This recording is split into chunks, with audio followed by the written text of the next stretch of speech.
Good morning. Good morning. Miss Weston's residence. A moment, please. It's for you. It's a lady. Oh, I don't know any ladies. It's Mrs. Leland Hathaway. Oh.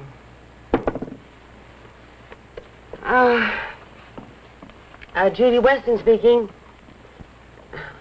Hello, Mrs. Hathaway. How are you? I agree. I suppose I couldn't care less.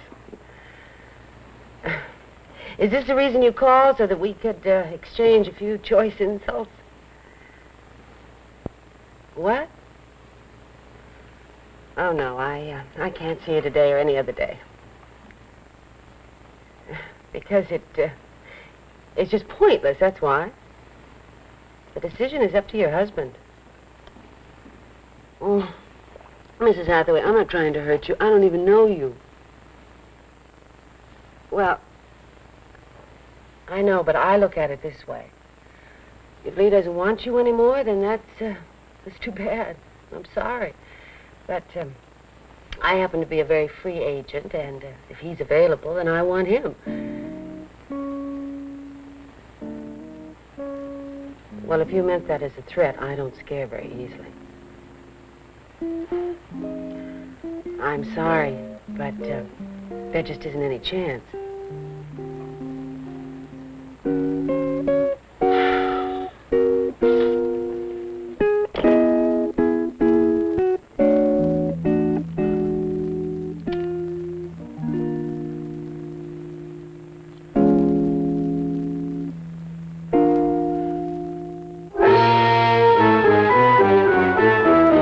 Insight. Stories of spiritual conflict in the 20th century.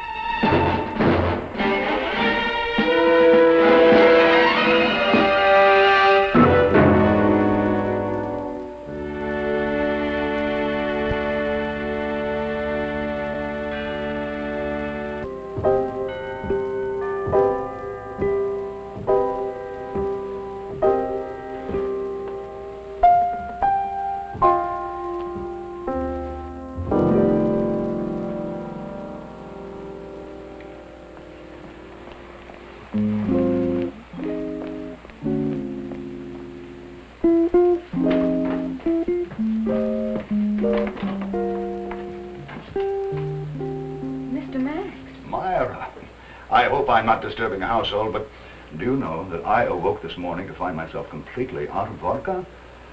I was wondering if you could find it in your heart to lend me just half a cup or so. I'd be grateful for all eternity. Who is it, Myra? It's I, Max Chestering, your lovable neighbor, here to help you greet a new day. Let him in, Myra.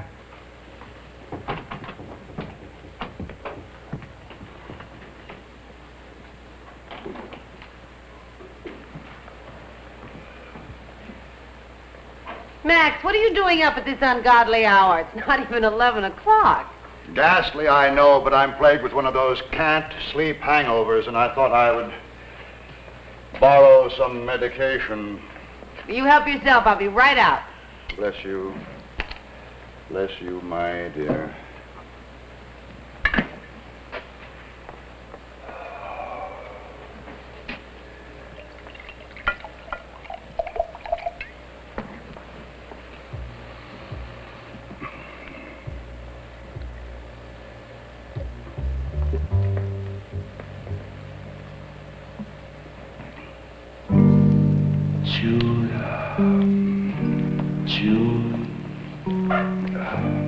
One day your day will die. When that day comes, tell us, what are you?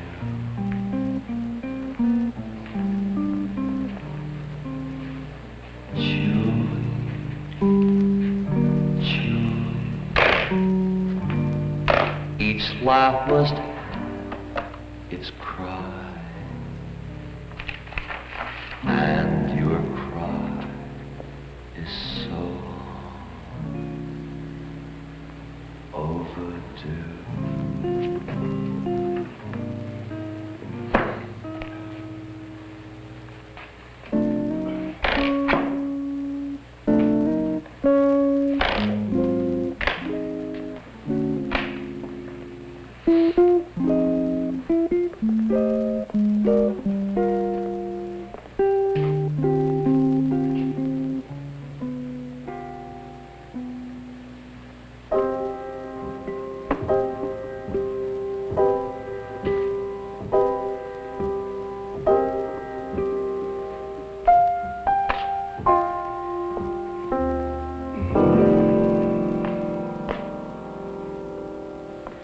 Morning, Max.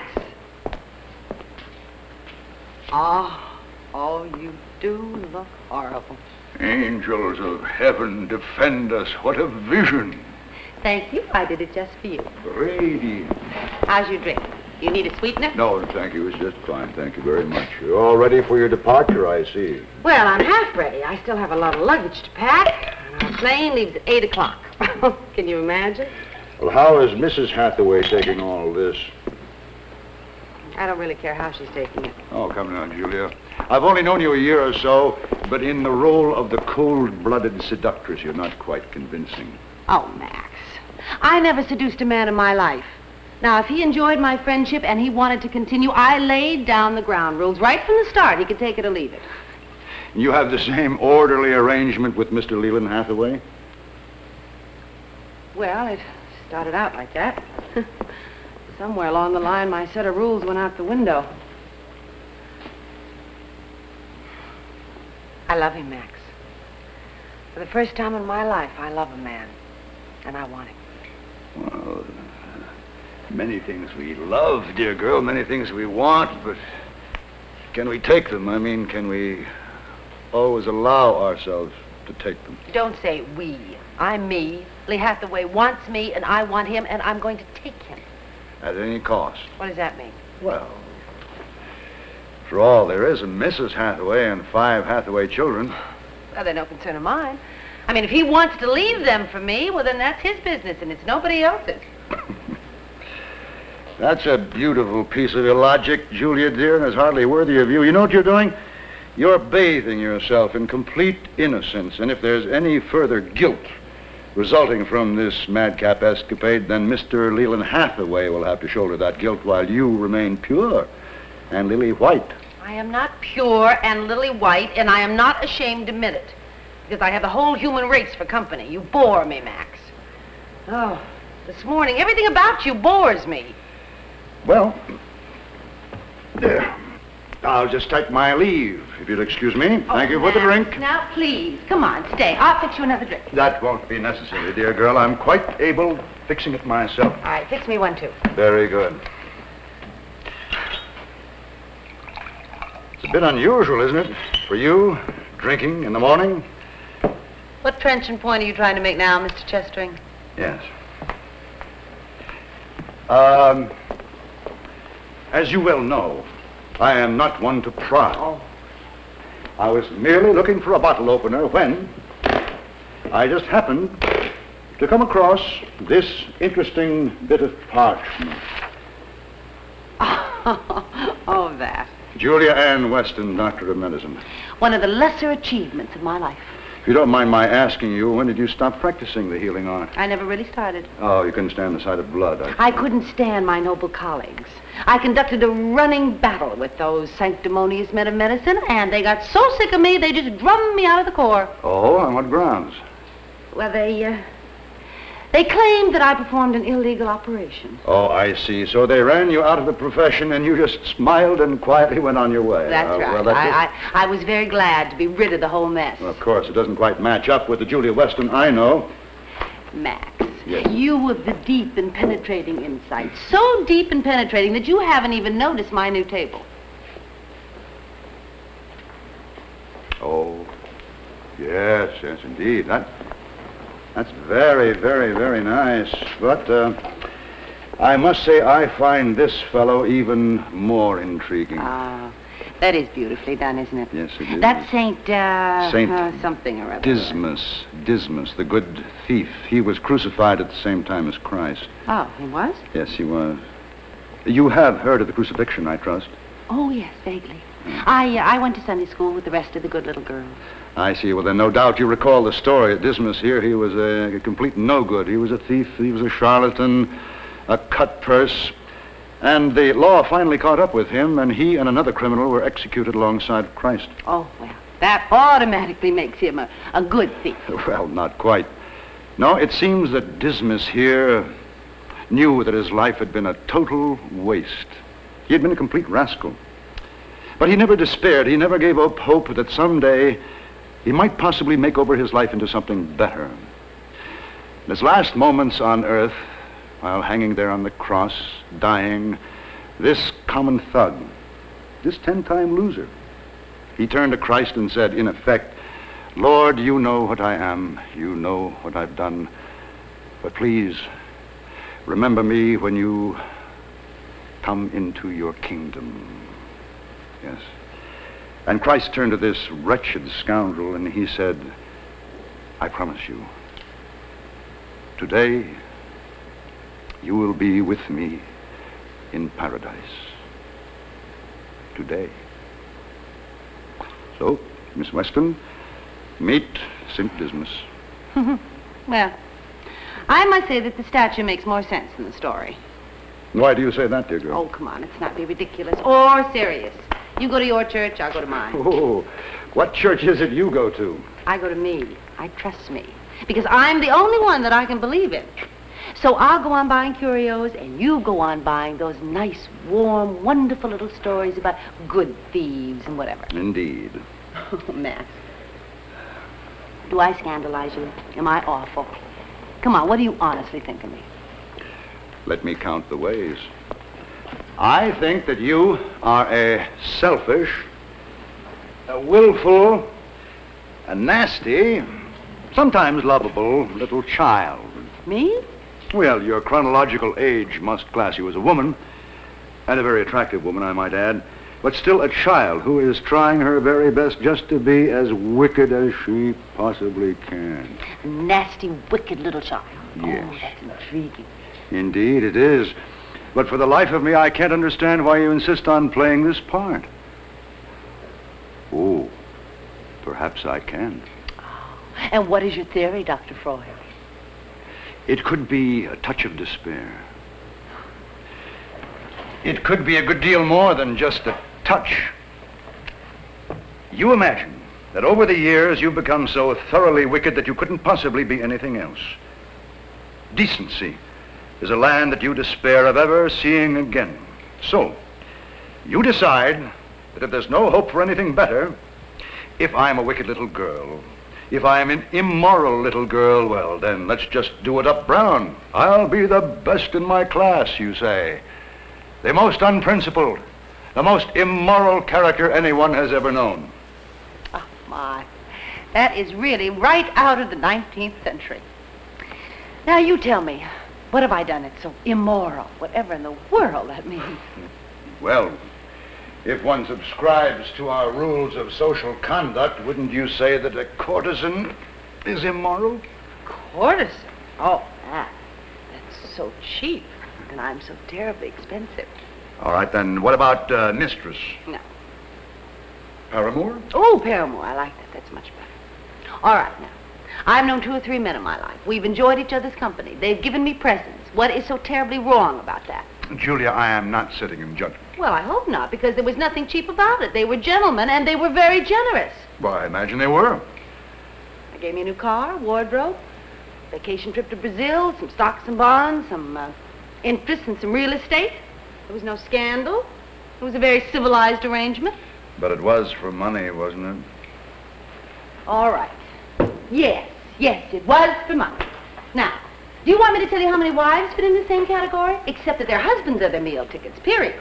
And as far as the rest of their precious marriage contract goes, well, they just go through the motions. I've known household pets that get more love and affection than these poor men get from their so-called wives. All right, you go ahead. You tell me about the wicked courtesans and all the pure and noble wives. Oh, Max, what? Julia, I hate to lecture, but I absolutely despise being lectured at. But no sin of the flesh could possibly compare with that very posh and very, very phony clinic you operate downtown. Oh, Max. My poor, broken-down, pitiful old boozer. At least a fifth of vodka a day, and yet your mind is keen enough to make you a expert on medical ethics. Clear enough to recognize a fraud when I see one. Look, the Clinic of Natural and Psychic Medicine is licensed by the state. For what? Oh, Max, we make no unfounded claims. After going through a series of our treatments, many patients who once displayed symptoms of cancer or some other dread disease were pronounced completely cured. After all, they took their sugar pills and they sat under a blinking neon light, and they went away happy. Yes, of course they did. But what about patients that really needed treatment for cancer and other dread diseases, huh? I know enough about medicine to spot those patients, and they're not accepted in the clinic. And you and your sterling staff never miss on a diagnosis? All right. You show me a doctor that never missed on a diagnosis, and I will show you God. We specialize in hypochondriacs, preferably rich. Are you sure that's all your clinic ever handled? All right. So we have arranged an abortion now and then, if the price was right. Max, your persistence is beginning to annoy me. Besides, I have ordered the clinic closed down at the end of this week. Oh, may I ask why? Well, there are no pangs of conscience, if that's what you mean. It's just that I made myself a lot of money, and I want to get out. I want to get away. I see. Well, then, how is your loyal staff taking this news? Well, now, I'm afraid there's going to be a lot of weeping and wailing. In fact, I should imagine that their fearless spokesman will be arriving any moment. Well, then, I better make myself scarce. Oh, Max, please don't leave. I don't want to be alone today. There's always Myra. I know, but she doesn't mix a drink as well as you do. Will you make me one?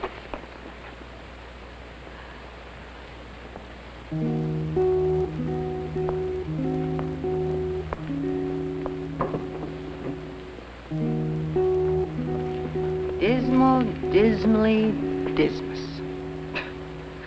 It's a hell of a name for a saint. Yes? You called? Oh, I was just thinking with my mouth open. Max, will you tell me why your big daddy up there made a saint out of a 2-bit beef? I mean, isn't that stretching things a little bit? Well, Big Daddy, to use your colloquial, does not create saints at birth, only people. And this 2-bit thief, as you say, he was only people. Big Daddy makes use of whatever pitiful raw material there may be at hand, don't you know? But a saint, I mean, isn't that slightly ridiculous? Well, possibly so. There's a particularly enchanting appraisal of him that I've always enjoyed. In his last hour on Earth, Dismas committed the greatest theft of his entire life. He stole heaven. Max, I think you're getting drunk. Well, it could be. It's been known to happen on certain festive occasions, like every other night, for instance. Julie, it's Mr. Hathaway calling. Oh, excuse me, Max. Leave? Well, I'm all right, considering. Yes, she called first thing this morning. Oh, now, darling, now stop worrying about all this. As soon as we get on that flight tonight, we're going to be off, and we're going to be free, and we're going to be... What? Not until tomorrow night? Well, of course, I'm disappointed. Well, will I see you tonight? All right, darling. Goodbye. Nothing serious, I trust. No, it's not serious. It's just damn annoying, that's all.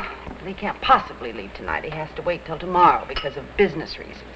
So you have another 24 hours to wait. Oh, Max, I don't want to wait another 24 hours. I want to leave today, now. I want to make a clean break and get away with Lee and leave... Oh, and leave all of the rest of this behind. I got it. Dear girl, do you know that you're nothing short of amazing?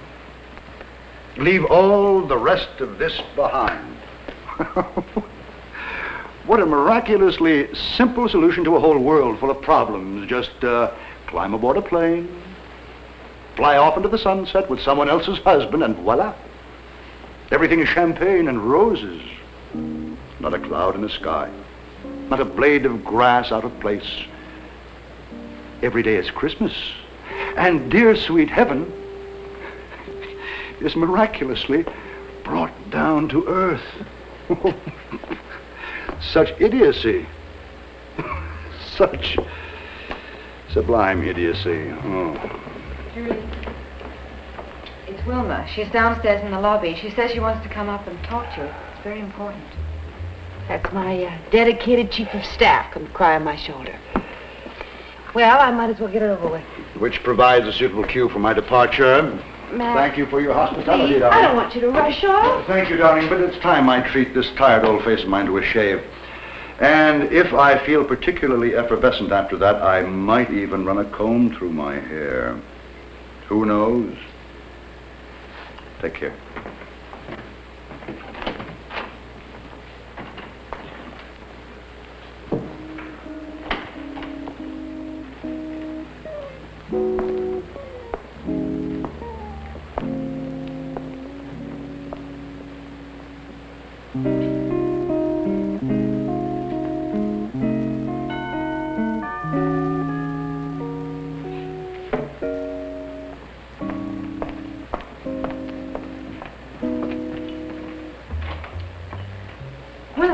Where is she? Do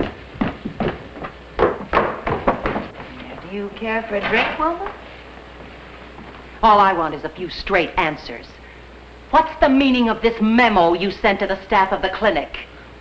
Well, that's very simple.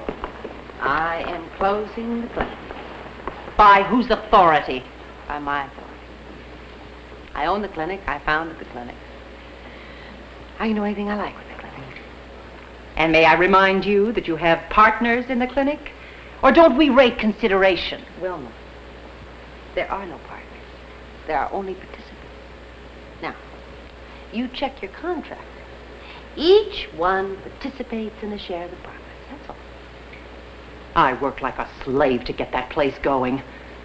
I'm not one of the participants. I was the first. Oh, now, wait a minute. Wait a minute. I was the first. You were a starving vocational nurse, and I taught you the game, and I made you a lot of money, and... Oh, Wilma, why are you crying on my shoulder? Because there's a lot more money to be made. Look, if you want to get out, that's your concern. But sell us the name and the ownership. Oh. I'm sorry, there isn't a chance. Now, if you and the group want to open somewhere else, I don't care. Go ahead. As far as I'm concerned, this clinic is closing, and that is final. I helped make that clinic a success. If you won't think of the others, think of me. You owe it to me, Julie.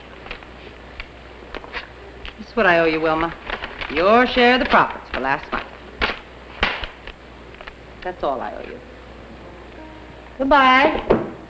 Good luck.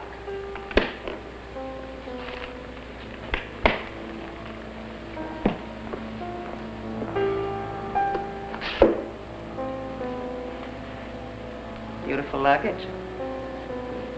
Tell me, Are you traveling alone? goodbye, Or Wilma. are you and Mr. Hathaway taking the 5 children?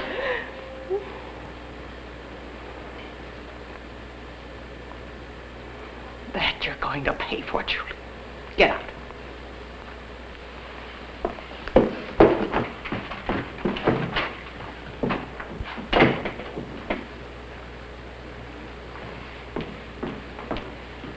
Myra, would you stop what you're doing and finish the packing? I'm going to leave on that 8 o'clock plane. I thought Mr. Hathaway couldn't get away. He can't, but I'll meet him there tomorrow in Rome. Would you like me to get him on the phone? No, he's coming by for cocktails. I'll tell him that. I'll get on with the packing.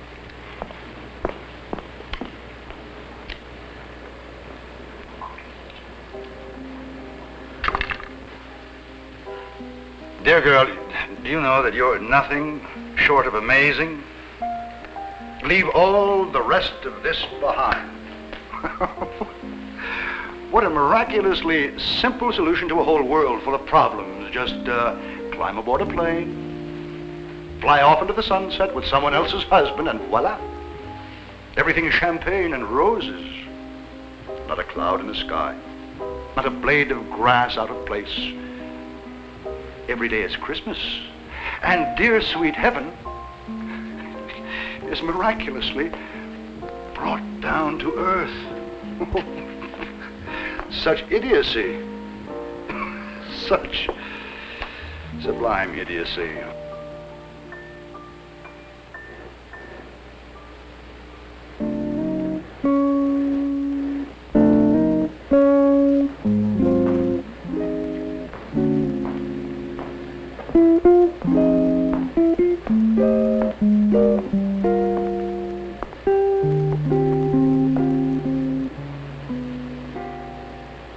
Dismal, dismally, Dismas.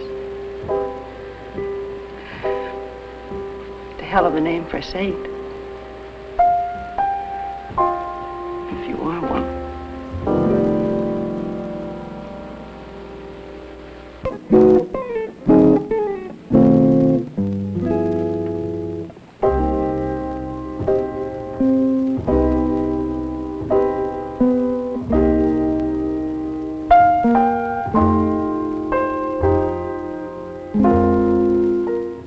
Insight is a production of the Paulist Fathers, a group of Catholic priests who serve their God by serving those outside their church.